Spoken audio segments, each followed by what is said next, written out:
Olá a todos, meu nome é Albina Ribeiro, sou gestora de crédito da Decisões e Soluções Guimarães Quintana e sejam muito bem-vindos a um novo vídeo da nossa agência.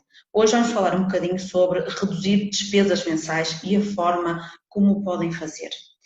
Desde as telecomunicações à energia, passando pelo crédito à habitação, tudo pode ser renegociado e, consequentemente, obter poupança. Todos os consumidores têm o poder de renegociar os contratos de serviços. No fundo, é um poder que pode gerar centenas de euros de poupanças ao fim de um ano.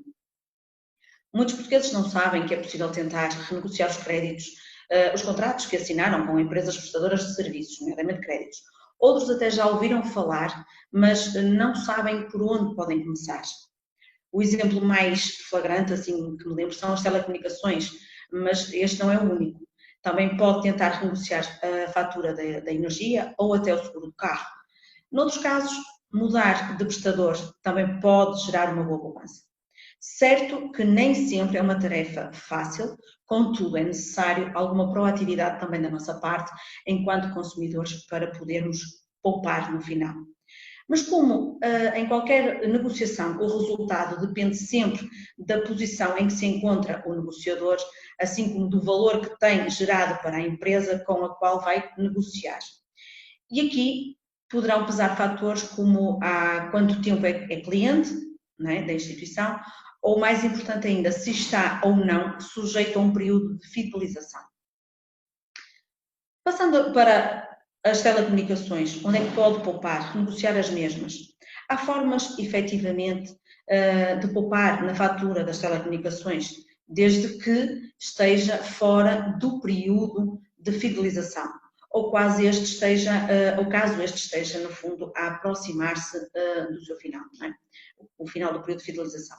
Nesse caso, a melhor altura para tentar baixar o valor que paga mensalmente é fazê-lo cerca de um mês antes de acabar o vínculo contratual. Atualmente, no caso dos pacotes, é possível pedir gratuitamente a fatura com o detalhe mínimo da Anacom, na qual a operadora contratada é obrigada a indicar o fim da fidelização.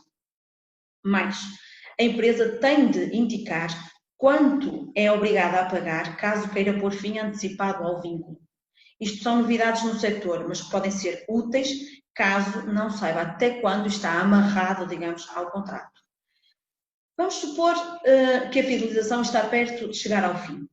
A primeira coisa que deve fazer é, no fundo, apalpar o mercado.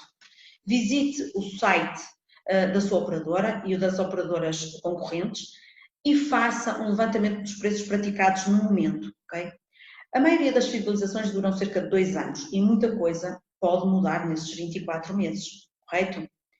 Caso encontre uma oferta mais barata e com serviços em linha com os que tem atualmente, muitos parabéns, depois acabou de encontrar a sua moeda de troca. Ligue então para a sua operadora e exponha esta situação. Junte-lhe também alguns detalhes, como eventuais falhas no serviço que tenha sofrido recentemente, por exemplo. Mas lembre-se, o objetivo final é poupar. Tente não ser influenciado a sair desta conversa, do processo, a pagar mais por mês, por ter contratado uma série de serviços adicionais e que, no final de contas, não são mesmo necessários. E muitas das vezes até acabam por renovar a partir dessa data por mais tempo de fidelização, mais 2 anos de fidelização. Nenhuma empresa gosta de perder clientes, muito menos os que lhe trazem mais receita. Por isso, quanto mais serviços tiver no seu pacote, em melhor posição fica para negociar, é verdade. Mas mesmo que não queira avançar para uma negociação, saiba que nunca é tarde demais para fazer uma espécie de uma autoavaliação e então passe os serviços que tem neste momento contratados a pente fino e veja onde é que é possível cortar. Por exemplo, aquele hotspot de internet móvel que até tem no seu pacote há 2 anos, mas que neste momento já não lhe faz qualquer falta, uma vez que em todo o lado existe Wi-Fi, no fundo, em cada canto de esquina, e até mesmo os próprios smartphones, que agora existem, permitem, no fundo, partilhar internet. Não há necessidade de ter esse hotspot. Portanto, é uma coisa que pode, efetivamente, cortar. Outra dica, muitos portugueses ainda têm uma operadora para o serviço fixo lá de casa, TV, internet, telefone, e uma diferente até para os tarifários de cada telemóvel.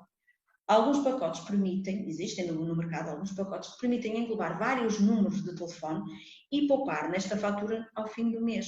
Até porque muitos smartphones são desbloqueados, como nós sabemos, e permitem, no fundo, ter cartões de várias operadoras. Mas cada caso, no fundo, acaba por ser um caso. O melhor mesmo é pegar no papel e na caneta e fazer algumas contas a esta situação. Se estiver vinculado a um período de fidelização, acabou-se a poupança? Isto é uma pergunta. Não, porque se não poupar agora, pode vir a conseguir poupar mais tarde, não é? Por isso, mal saiba, o que deve fazer é isto, mal saiba quando termina o seu vínculo. Então, o que eu recomendo é que agende de imediato, pondo uma nota na agenda ou criando um lembrete no telemóvel e até lá vá sondando um pouco as propostas das outras operadoras.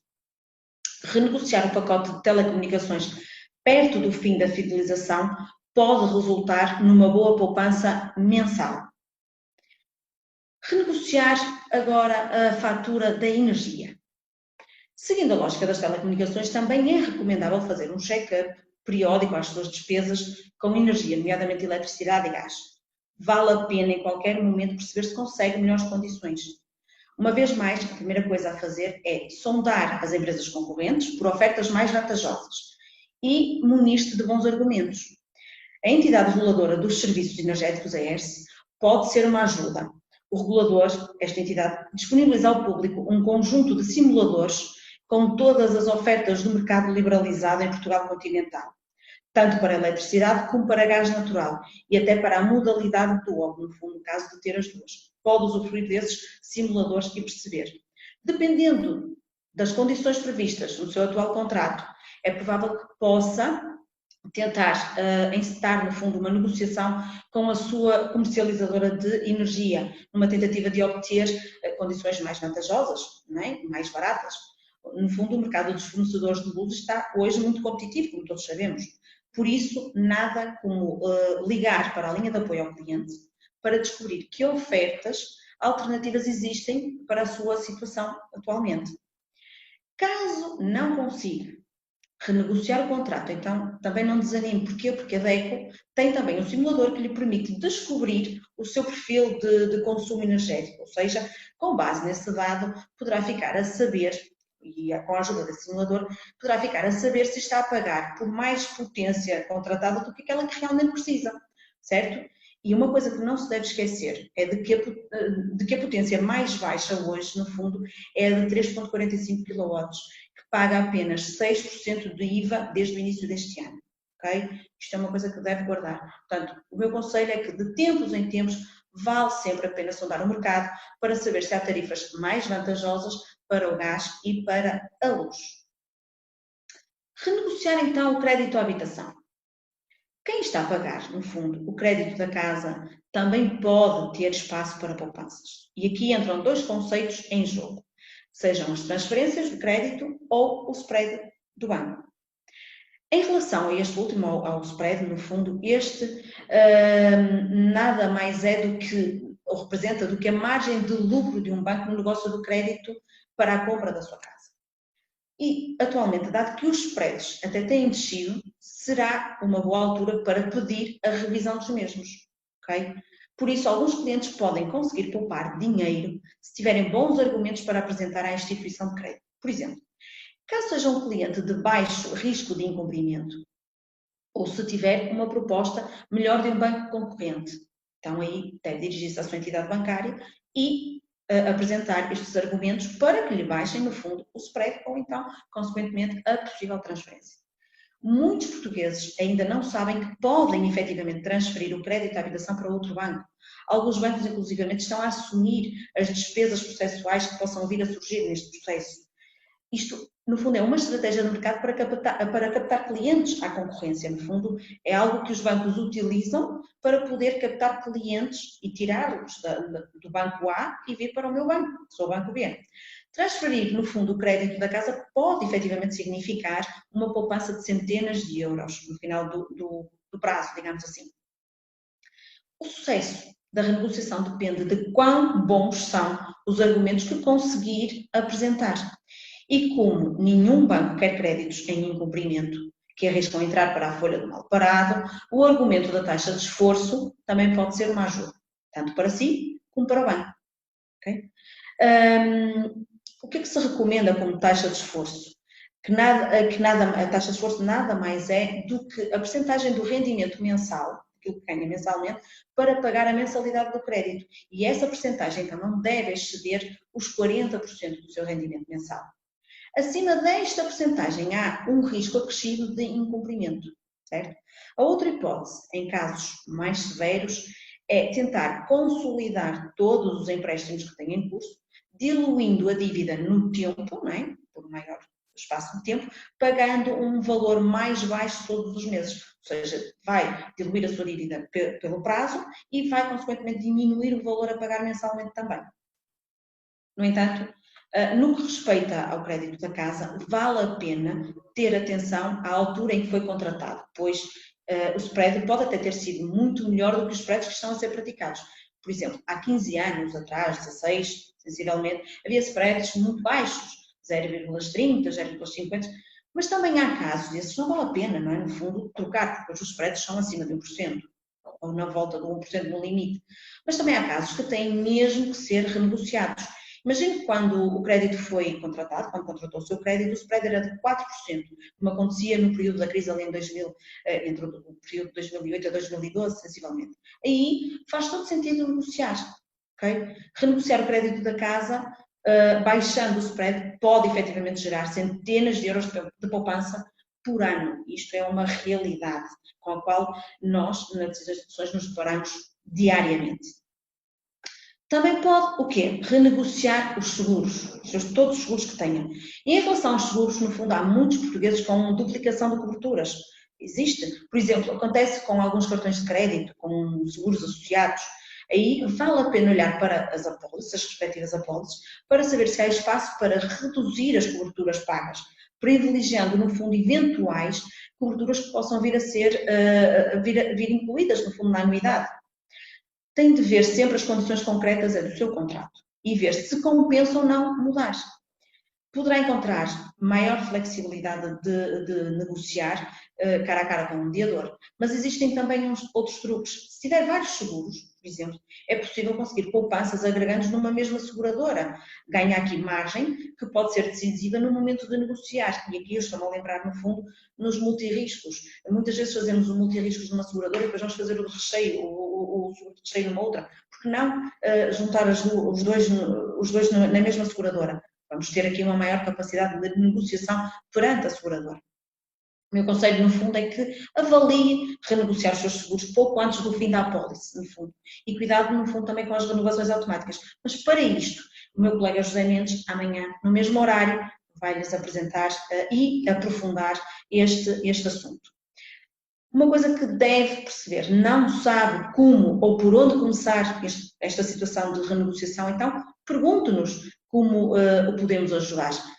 Hoje ficou aqui a conhecer alguns truques e dicas para tentar obter poupança com alguns serviços básicos. Mas não há melhor dica do que conhecer as linhas e entrelinhas do serviço contratado. Vale sempre a pena ler muito bem o seu contrato. E se não perceber, pergunte. Quando for negociar, pergunte tudo aquilo que não sabe. Estamos cá para o esclarecer. Caso não queira avançar por sua conta, também pode obter ajuda de profissionais nesta tarefa das renegociações. Estamos cá, as instituições apresentam-lhe este tipo de prestação de serviços. No fundo, poucos são os limites que tem. E o não, no fundo, é sempre uma resposta garantida. Mas, de qualquer forma, não deixe de tentar negociar. Em regra, há sempre espaço para negociar em todos os contratos. No fundo, enquanto consumidores, nós sabemos disso, temos sempre uma força negocial. Porquê? Porque nenhum prestador de serviço nos quer perder enquanto clientes, sobretudo se formos bons clientes. Okay? Eu espero hoje ter-lhes dado aqui algumas dicas, espero ter também tirado algumas dúvidas. No que nos diz respeito, se precisarem da nossa ajuda, estamos cá. A Decisões e Soluções de Manhãs de Quinta também está cá para os ajudar, seja na área de crédito, seja na área de seguros, bem como na área imobiliária, estamos cá para os servir. Deixo os meus contactos, Qualquer dúvida, coloquem-na na publicação deste mesmo vídeo, ou então consulte ou subscreva o nosso canal também no YouTube 360 Quintana, onde pode seguir todos, no fundo, todos os vídeos que nós temos vindo a fazer ao longo destas semanas, meses já. Por mim, eu despeço-me, deixo-vos até breve, até para a semana. Fiquem bem.